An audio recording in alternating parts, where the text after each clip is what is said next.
Gentleman from Georgia is recognized for 2 minutes. Thank you, Mr. Chairman. Thank you, Mr. Rehberg. You know, just listening to what we just heard from our colleague across the aisle, he said, go back and talk to your doctors, talk to parents, talk to seniors. You're missing the point. It's time to listen. That's what we've been doing. We've been listening. And the American people in November said it's time not only to defund this, but to repeal this measure. Again, the House has moved forward to do such. So maybe you should quit talking to and start listening to. Mr. Chairman, I'm here in support of this amendment because, simply put, it defunds Obamacare bureaucrats.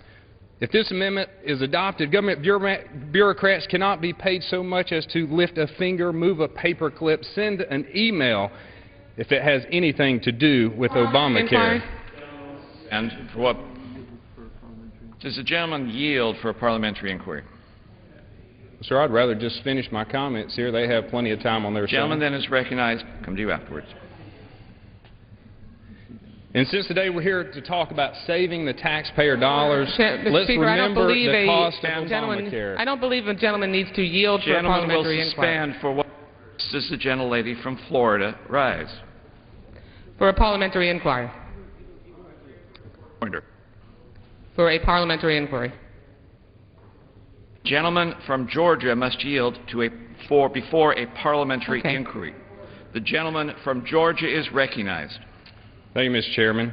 So we're here today to talk about saving the taxpayers' money. Let's remember the cost of Obamacare. $2.6 trillion over the first 10 years once it's implemented. $560 billion in new taxes on American families and businesses. Unconstitutional mandates, higher premiums, and yes, lost coverage. The law is so damaging that the Obama administration themselves have granted at least 915 waivers for health plans and organizations. Now think about that, saving 2.5 million people from Obamacare. Mr. Chairman, let's save the rest of America here today, and let's support the Rehberg Amendment and move on and zero out the payments to those Obamacare bureaucrats. Thank you, Mr. Chairman. Gentleman yields back.